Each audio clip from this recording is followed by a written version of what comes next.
Bismillahirrahmanirrahim. Nahmaduhu wa nusalli ala rasulihil karim amma ba'd. Insyaallah pada kesempatan ini kita akan melanjutkan kembali pembacaan kitab At-Tibyan fi Adabi Hamalatil Quran yang telah ditulis oleh Al-Imam An-Nawawi rahimahullah ta'ala. Kita telah sampai kepada fasal fi hukmi tasmiyatis suwari. Di dalam hukum menamai surah-surah yang ada di dalam Al-Quran.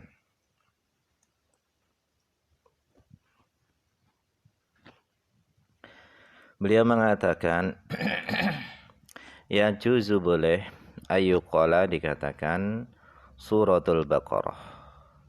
Wa suratu Ali Imran, wa suratun Nisa, wa suratul Ma'idah, wa suratul An'am, wa kadza begitu juga al-baqi surah-surah yang lainnya. Wala karahata fi dzalika dan tidak ada kemakruhan di dalam hal itu.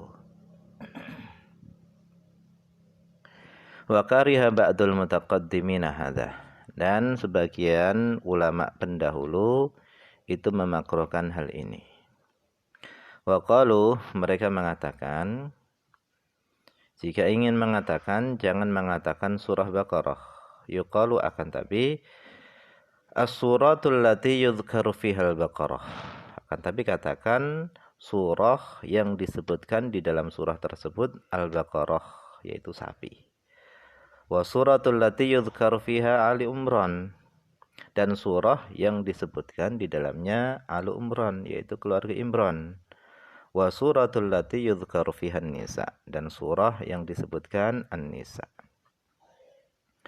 Fakadzalika begitu juga al-baqi surah-surah yang lainnya hendaknya dikatakan seperti itu.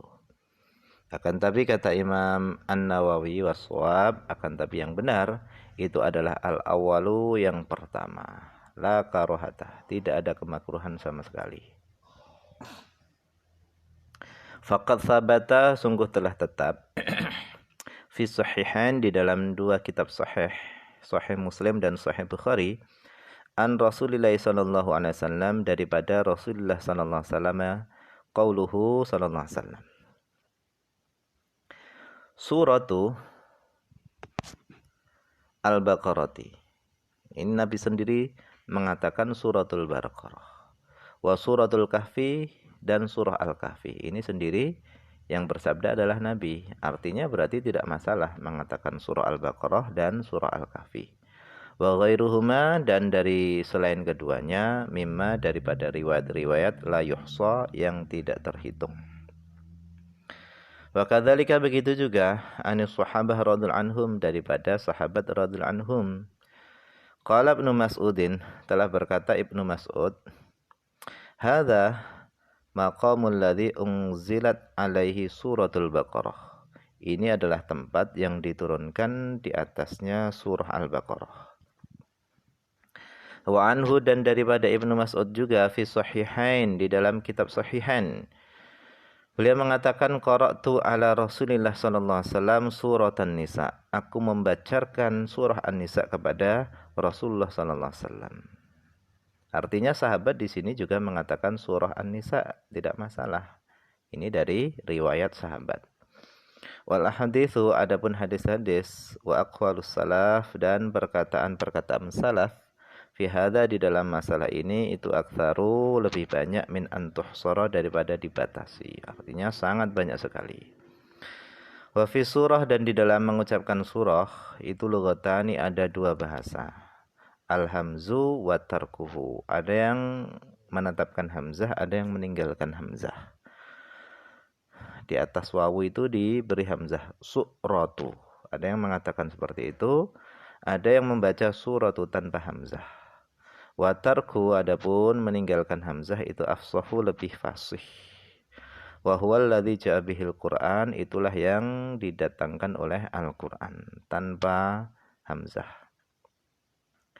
Wa mimman dzakara lughatain Ibnu Qutaibah fi gharibil hadis. Dan di antara orang yang menyebutkan dua bahasa itu adalah Ibnu Qutaibah fi gharibil hadis, di dalam kitab Gharibil Hadis.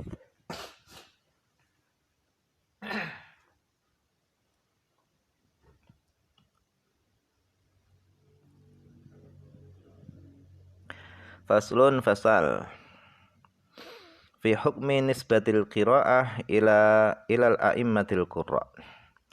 Di dalam hukum menisbatkan bacaan Al-Qur'an ilal a'immatil qurra, kepada para imam qurra.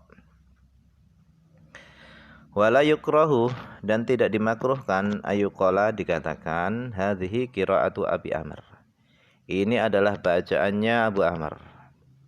Au qiraatu Nafi', atau ini adalah bacaannya Nafi'. Au Hamzata, atau ini adalah bacaannya Imam Hamzah. Awil Kisai au ghairihim. Hadza huwal mukhtar, ini adalah pendapat yang dipilih, alladzi, yang alaihi, atas pendapat tersebut, amalus salafi wal khalaf min ghairi inkarin, yaitu para ulama salaf dan khalaf itu mengamalkannya tanpa ada pengingkaran.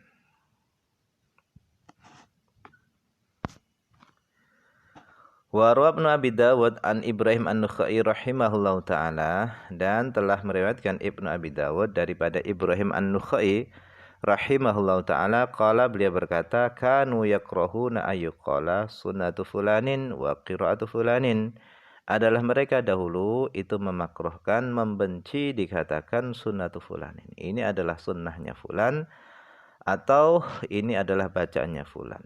Wasahih, akan tapi yang benar, pendapat yang benar adalah ma qaddamnahu, yaitu penjelasan yang telah kami dahulukan.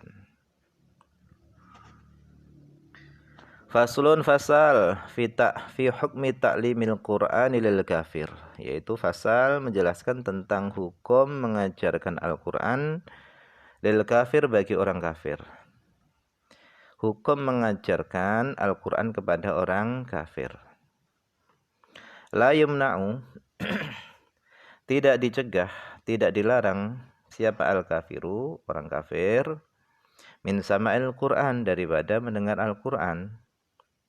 Liqaulihi azza wa jalla, karena firman Allah Subhanahu wa taala, wa in ahadim minal musyrikina wa in ahadum minal musyrikina istajaraka fa'ajirhu hatta yasma'a kalamallahi thumma ablighu ma'manah.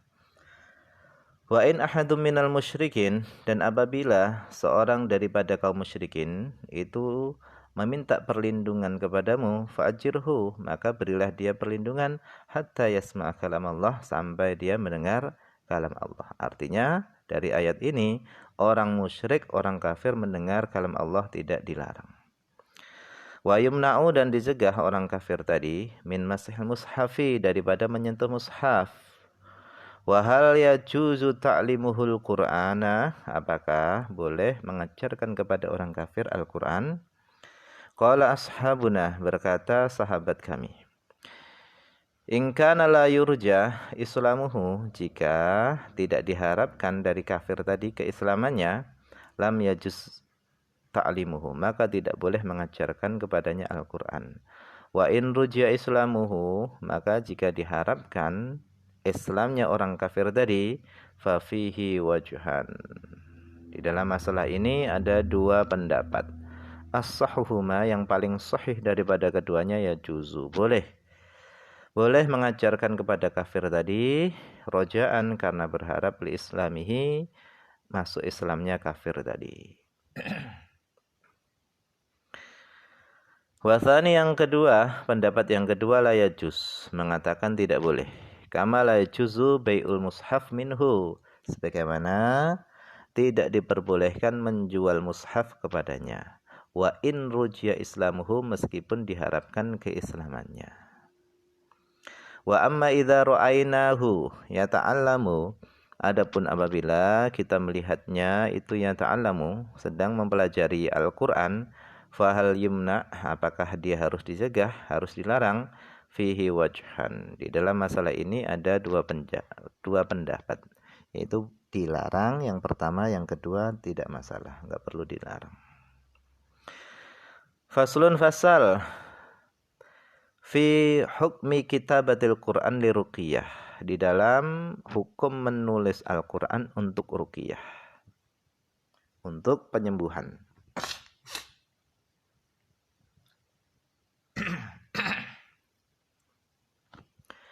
Ikhtalafal ulama, para ulama berselisih pendapat fi kitabatil Qur'an, di dalam menulis Al-Qur'an, fi inain, di sebuah bejana. Tsumma yugsalu, kemudian bejana tadi dicuci, wa yusqahu al-maridu, kemudian airnya tadi diminumkan kepada orang yang sakit.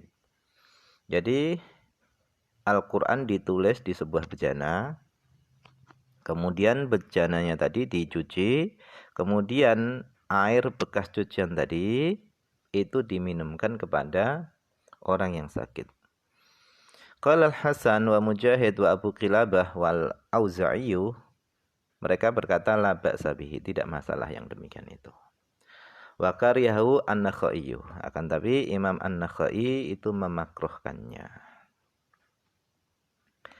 Qala Al-Qadhi Husainun, berkata Al-Qadhi Husainun wal Baghawi wa ghairuhuma min ashabina, daripada sahabat-sahabat kami, walau kutibal Qur'anu alal halwa, seandainya Al-Qur'an ditulis, ayat-ayat Al-Qur'an ditulis di atas halwa, manisan, wa ghairiha, dan selainnya, minal at'imah, daripada makanan-makanan, apakah ditulis di roti dan yang lainnya, fala ba'sa bi akliha, maka tidak masalah memakannya.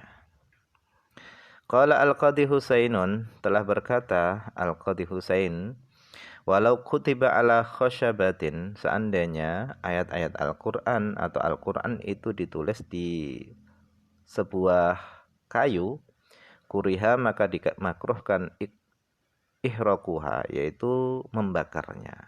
Jadi apabila Al-Qur'an atau ayat Al-Qur'an itu ditulis di atas kayu, maka dimakruhkan membakar kayu tersebut.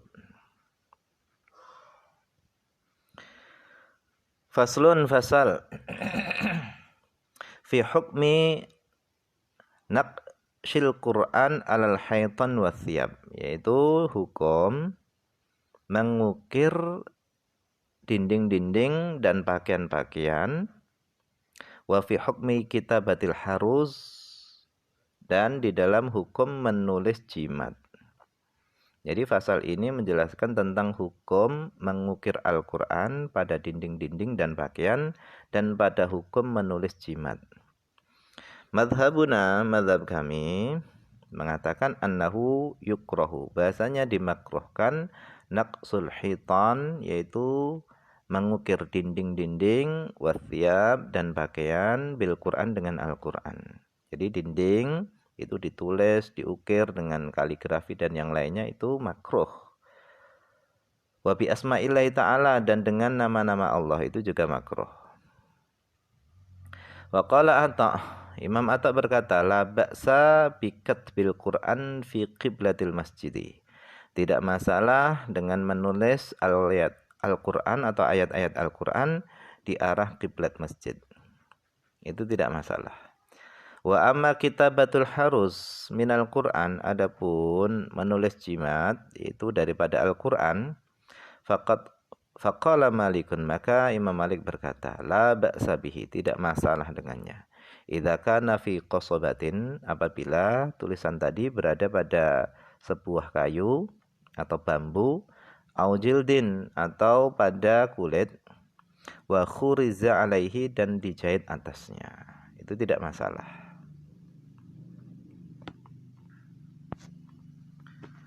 Wa qala ba'du ashabina, dan sebagian sahabat-sahabat kami berkata, idza kataba fil hirzi Qur'anan ma'a ghairihi falaisa biharamin, apabila kataba, seorang menulis Al-Qur'an fil hirzi, di dalam jimat, apabila seorang menulis Al-Qur'an pada jimat, ma'a ghairihi, bersama yang lainnya, falaisa biharamin, maka tidak diharamkan. Walakinnal aula, akan tapi yang utama adalah tarkuhu, meninggalkannya. Kenapa? Li kaunihi yuhmalu fi halil hadath, karena boleh jadi nanti jimat tadi dibawa, jimat yang ada tulisannya Al-Quran tadi dibawa dalam kondisi hadas. Wa idza kutiba, akan tapi apabila telah ditulis, yusonu, hendaknya jimat tadi dijaga, bima qalahul Imam Malik radhiyallahu anhu, sebagaimana apa yang dikatakan oleh Al-Imam Malik radhiyallahu anhu. Wa bihadza, dan dengan pendapat ini, afta, telah berfatwa siapa Asy-Syaikhu Abu Amr Ibnu Shalah rahimahullah taala. Dan dengan pendapat ini Syekh Abu Amr bin Shalah rahimahullah taala itu berfatwa. Artinya tidak masalah.